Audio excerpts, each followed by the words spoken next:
दोस्तों आज का लेसन होने वाला है प्रेजेंट कंटिन्यूअस टेंस। और जैसे कि हमारा पिछला लेसन था सिंपल प्रेजेंट टेंस, तो उसके बाद का जो टेंस है वो है प्रेजेंट कंटिन्यूअस टेंस, जिसमें मैं आपको सिखाने वाला हूँ रहा है, रही है, रहे हैं, रहा हूँ, इस तरह के सेंटेंसेस। तो वीडियो को ध्यान से देखिए और इस वीडियो को देखने के बाद आप प्रेजेंट कंटिन्यूअस के कोई से भी सेंटेंसेस बना सकते हैं। तो शुरू करते हैं आज की वीडियो। जैसा कि मैंने आपको कहा कि मैं आज आपको सिखाऊंगा प्रेजेंट कंटिन्यूअस टेंस। तो सबसे पहले मैं आपको बताता हूं पहचान। किसी भी सेंटेंस के लास्ट में अगर रहा है, रही है, रहे हैं, रहा हूं, इस तरह के वर्ड्स अगर आते हैं तो वो होता है present continuous tense. Present continuous के जो हेल्पिंग वर्ब्स हैं वो है इज, एम, आर। तो सबसे पहले हम सीखेंगे अफर्मेटिव सेंटेंसेस। अफर्मेटिव सेंटेंस का रूल मैं आपको बताता हूं। सबसे पहले लगाएंगे सब्जेक्ट, सब्जेक्ट के बाद इज, एम, आर में से एक, उसके बाद वर्ब की फर्स्ट फॉर्म और उसमें ऐड कर देंगे आईएनजी, तो ये हो जाएगी आईएनजी फॉर्म, जिसको बोलते हैं वर्ब की फोर्थ फॉर्म, और उसके बाद ऑब्जेक्ट। तो यहां पर हम कुछ एग्जांपल्स ले लेते हैं, लेकिन एग्जांपल से पहले मैं आपको बता देना चाहता हूं कि इज, एम, आर कहां कहां पे लगता है, कौन कौन से सब्जेक्ट्स के साथ लगेगा। अगर सब्जेक्ट है मैं तो लगेगा आई, और आई के साथ होगा एम, तो हो जाएगा आई एम। उसी तरह से अगर सब्जेक्ट है हम तो हो जाएगा वी, और वी के साथ लगेगा आर। अगर सब्जेक्ट है तुम तो तुम का होगा यू, और यू के साथ हो जाएगा आर। अगर सब्जेक्ट है वे तो वे का जो होता है इंग्लिश में जो वर्ड बनेगा होगा दे, और दे के साथ होगा आर। इसी तरह से वह, अगर मेल की बात करेंगे तो ही, और ही के साथ होगा इज, तो हो जाएगा ही इज। वह, अगर वह फीमेल की बात करेंगे तो हो जाएगा शी, और शी के साथ आएगा इज। यह, इसके लिए आएगा इट, इट के साथ आएगा इज। अगर कोई भी सिंगुलर नेम होगा तो लगेगा इज, जैसे राजू इज और सीमा इज। तो यहां पर हमने सीख लिया कि कौन से वर्ड के साथ कौन सा हेल्पिंग वर्ब लगेगा। तो अब यहां पर एग्जांपल्स मैं आपको बताता हूं। पहला एग्जांपल है तुम स्कूल जा रहे हो। तुम स्कूल जा रहे हो, तुम का होगा यू, यू के साथ आएगा are. You are going to school. मैं अंग्रेजी पढ़ा रहा हूं, आई एम टीचिंग इंग्लिश। वह यहां आ रहा है, he is coming here. Okay, तो देखिए तुम स्कूल जा रहे हो, you are going to school. मैं अंग्रेजी पढ़ा रहा हूं, आई एम टीचिंग इंग्लिश। वह यहां आ रहा है, ही इज कमिंग हियर। तो ये है अफर्मेटिव सेंटेंसेस। तो दोस्तों अगर सेंटेंस में नहीं आ जाए तो होगा नेगेटिव सेंटेंस। कोई भी सेंटेंस जिसमें नहीं आ रहा तो नेगेटिव सेंटेंस होता है। और नेगेटिव सेंटेंस का रूल क्या होगा मैं आपको बताता हूं। तो सबसे पहले आपको नेगेटिव सेंटेंस में लगाना होगा सब्जेक्ट, उसके बाद इज, एम, आर में से कोई भी एक word. Subject, is, am, are plus not, यहां पर नॉट आएगा। उसके बाद वर्ब की फर्स्ट फॉर्म जिसमें ऐड कर देंगे आईएनजी, तो हो जाएगा वर्ब की first form plus ING and plus object. अब इसमें एग्जांपल्स ले लेते हैं वही अफर्मेटिव वाले। तुम स्कूल नहीं जा रहे हो, you are not, so you are not going to school. मैं अंग्रेजी नहीं पढ़ा रहा हूं, I am not teaching English. वह यहां नहीं आ रहा है, he is not coming here. दोस्तों अगर आप शॉर्ट फॉर्म्स लगाना चाहते हैं तो शॉर्ट फॉर्म से भी सेंटेंसेस आप बना सकते हैं। तो शॉर्ट फॉर्म्स में कौन से इज, एम, आर के साथ नोट लगाने पे शॉर्ट फॉर्म्स बनेंगे वो मैं आपको बता देता हूं। देखिए अगर सेंटेंस का जो हेल्पिंग वर्ब है अगर आर है तो आर नोट का आर इंट हो जाएगा, जैसा हमारा पहला जो एग्जांपल ही था। तो लेकिन मैं आपको इसका सीरीज से इसका शॉर्ट फॉर्म बताता हूं। इज नॉट का शॉर्ट फॉर्म होगा इजंट। आर नॉट का शॉर्ट फॉर्म होगा आरंट। एम नॉट, दोस्तों फॉर्मल इंग्लिश में एम नॉट का कोई भी शॉर्ट फॉर्म नहीं होगा, तो एम नॉट का आपको शॉर्ट फॉर्म नहीं लगाना है।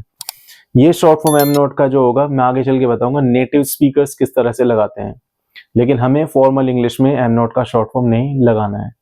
तो इजंट, आरंट, एम नॉट का कोई शॉर्ट फॉर्म नहीं होगा। ओके, अब यहां पर हम सेंटेंसेस जैसे हमने सेंटेंसेस बनाए फुल फॉर्म के साथ शॉर्ट फॉर्म ही बना सकते हैं। जैसे you are going to school, I am not teaching English, क्योंकि इसका तो शॉर्ट फॉर्म होगा ही नहीं, और ही इजंट, ये हो जाएगा ही isn't coming here, is not का। दोस्तों अगर यही सेंटेंसेस क्या से शुरू हो जाएं, अगर सेंटेंस के शुरू में ही क्या आ जाए तो उसको बोलेंगे इंट्रोगेटिव सेंटेंसेस। जितने भी सेंटेंसेस हैं अगर इनमें ही क्या आ जाए तो हो जाएंगे इंट्रोगेटिव सेंटेंसेस। इंट्रोगेटिव सेंटेंसेस में भी वो वाले सेंटेंसेस जिसमें पहले क्या आता है। अगर इस तरह के सेंटेंस में पहले क्या आ जाए तो इसका रूल क्या होगा मैं आपको बताता हूं। तो सबसे पहले जो सेंटेंस की स्टार्टिंग करें वो करेंगे इज, एम, आर से। तो इसका रूल बनेगा is, am, are plus subject plus verb की first form plus ING plus object. अब इज एम आर शुरू में कैसे लगेगा, कौन से सब्जेक्ट्स के साथ, जो भी सब्जेक्ट्स इसमें लगेंगे मैं आपको बताता हूं। देखिए क्या में अगर होगा क्या में तो बनेगा एम आई, क्या हम आर वी, क्या तुम आर यू, क्या वे आर दे, क्या वह अगर मेल की बात होगी इज ही, क्या वह अगर फीमेल की बात होगी इज शी, और किसी भी सिंगुलर जो सिंगुलर सब्जेक्ट होगा उसके बाद, जैसे क्या राजू इज राजू, क्या सीमा इज सीमा। अब यहां पर एग्जांपल्स ले लेते हैं। क्या तुम स्कूल जा रहे हो, क्या तुम स्कूल जा रहे हो, आर यू क्योंकि इसमें है क्या तुम तो होगा are you going to school. क्या मैं पढ़ा रहा हूं, एम आई टीचिंग, क्या वह यहां आ रहा है, इज ही कमिंग हियर। तो इस तरह से हमने सेंटेंसेस बनाए क्या वाले। दोस्तों अगर यही सेंटेंसेस में बीच में कब क्यों कहां कैसे आ जाए तो उनको भी बोलेंगे इंट्रोगेटिव सेंटेंसेस, WH क्वेश्चंस वाले, जिनको हम WH फैमिली भी कह देते हैं। तो इसका रूल मैं आपको बताता हूं। अगर इस तरह के सेंटेंसेस में रहा रही के सेंटेंस में बीच में कब क्यों कहां कैसे आता है तो सबसे पहले हम लगाएंगे WH क्वेश्चन, उसके बाद इज एम आर, तो WH question plus is am are plus subject plus verb की first form plus ING plus object. अब यहां पर एग्जांपल्स ले लेते हैं। जैसे तुम स्कूल क्यों जा रहे हो, तुम स्कूल क्यों जा रहे हो, why are you going to school. मैं अंग्रेजी किस समय पढ़ा रहा हूं तो दोस्तों किस समय के लिए वर्ड आता है at what time, at what time am I, at what time am I teaching English. वह यहां कैसे आ रहा है, कैसे को बोलेंगे how is he coming here. Okay तो इस तरह से अगर आप देखेंगे कि किसी इन रहा रही वाले सेंटेंस में अगर बीच में कब क्यों कहां कैसे आ जाता है तो सबसे पहले उन जो वर्ड है कब क्यों कहां कैसे उसी के इंग्लिश को हमें शुरू में लिखना होगा, बोलना होगा।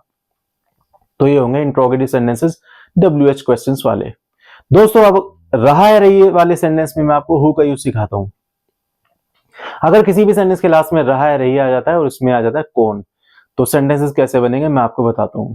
देखिए अगर सेंटेंस होगा कौन आ रहा है तो कौन आ रहा है इसमें लगाएंगे हु के साथ आएगा इज, हु इज कमिंग। कौन जा रहा है, हु इज गोइंग। दोस्तों अगर इसमें नहीं आ जाए जैसे कौन नहीं आ रहा है तो सिर्फ आपको नॉट ऐड करना है, हु इज नॉट कमिंग। कौन नहीं जा रहा है, हु इज नॉट गोइंग। तो हु के साथ इज और हु के साथ इज नॉट और आईएनजी फॉर्म रहेगा दोनों में। तो इस तरह से बन जाएंगे ये प्रेजेंट कंटिन्यूअस के जितनी भी सेंटेंसेस हैं आप ये इज एम आर का यूज करके बनाएंगे। हु के साथ आपको इज और हु के साथ आपको इज नॉट लगाना होगा। इज नॉट को इजंट भी बोलते हैं शॉर्ट फॉर्म में। तो प्रेजेंट कंटिन्यूअस की बहुत अच्छे से प्रैक्टिस करें। और जैसे पिछले टेंस में आपने जो सीखा था सिंपल, पिछले लेसन में जो आपने सीखा था सिंपल प्रेजेंट, और ये वाला लेसन है प्रेजेंट कंटिन्यूअस। तो मिलते हैं अगले लेसन में प्रेजेंट परफेक्ट टेंस के साथ। तो अच्छे से स्टडी करें। सी यू, टेक केयर।